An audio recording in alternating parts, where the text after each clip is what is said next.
नमस्कार विद्यार्थी मित्रांनो, हवामानशास्त्रातील अभ्यासाचा पुढचा महत्त्वाचा घटक आहे हवेचा दाब। काय असतो हवेचा दाब? तर वातावरणातील हवेचा भूपृष्ठावर पडणारं वजन म्हणजे हवेचा दाब होय। आपल्याला काय दिसते लक्षात घ्या, या पृथ्वीच्या पृष्ठभागावर आता हे कुठलं ठिकाण आहे?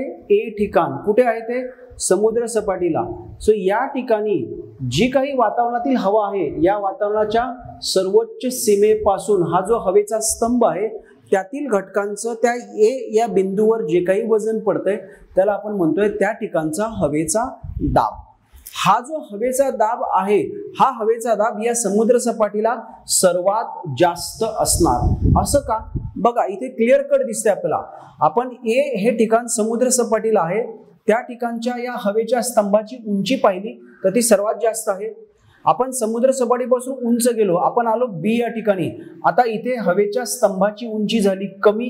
मग आपण आणखी उंच गेलो सी ठिकाणी, हवेच्या स्तंभाची उंची आणखी कमी झाली।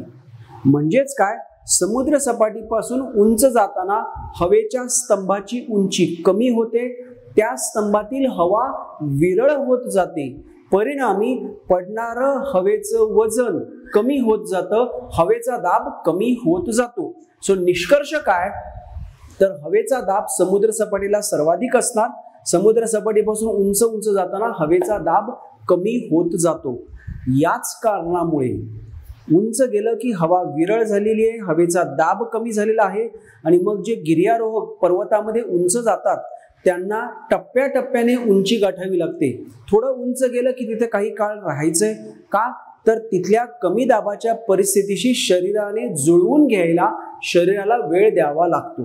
तसंच बऱ्याचदा समुद्र सपाटीपासून उंच जाताना आपल्या नाकातून रक्तस्राव होतो, आपल्याला कानाला बधीर झाल्याप्रमाणे सुन्न झाल्याप्रमाणे भासतं। ह्या सगळ्या गोष्टी कशामुळे होत असतात, तर समुद्र सपाटीपासून उंच जाताना हवेचा दाब कमी होतो त्यामुळे।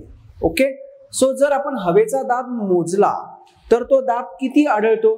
सरासरी आपल्याला 45 अंश अक्षवृत्तावर समुद्र सपाटीवर, कुठला दाब मांडलाय आपण? हा समुद्र सपाटीवर जर आपण इंचामध्ये मोजला तर 29.92 इंच इतका हवेचा दाब आहे। जर मिलीमीटर मध्ये मोजला तर 760 मिलीमीटर आहे। जर आपण मिलीबार मध्ये मोजला तर 1013.2 मिलीबार इतका हवेचा दाब आपल्याला आढळतो। ओके, आता पुढचा मुद्दा लक्षात घ्या, ज्या वेळेस आपण पृथ्वीच्या पृष्ठभागावर वेगवेगळा हवेचा दाब अनुभवतो आणि मग ही ठिकाणं आपण नकाशावर दाखवण्याचा प्रयत्न करतो, त्यावेळेस हवेचा दाब समान असणाऱ्या ठिकाणांना जोडणारी रेष आपण नकाशावर आखली, आय रिपीट, हवेचा दाब सारखा असणाऱ्या ठिकाणांना जोडणारी रेष आपण नकाशावर आखली तर त्या रेषेला आपण काय म्हणणार आहोत? समदाब रेषा, आयसोबार। ओके, या हवेच्या दाबाबाबत एक अत्यंत महत्त्वाचा मुद्दा आपण अभ्यासणं गरजेचं आहे की ज्यावर पुढच्या हवामानशास्त्रीय घटना अवलंबून आहेत। तो मुद्दा काय आहे?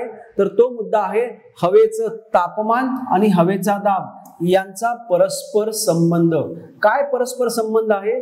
तर हवेचं तापमान आणि हवेचा दाब परस्परांशी व्यस्त प्रमाणात आहेत। म्हणजे तापमान वाढलं की दाब कमी होणार, तापमान कमी झालं की दाब वाढतो। असं का?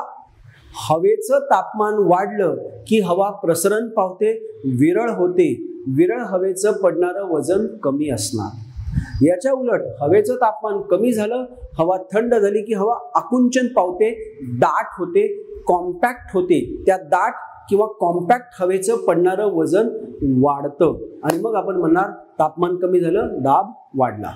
हे जे इन्व्हर्स रिलेशनशिप आहे, हे जे व्यस्त प्रमाण आहे ते व्यवस्थित लक्षात ठेवा।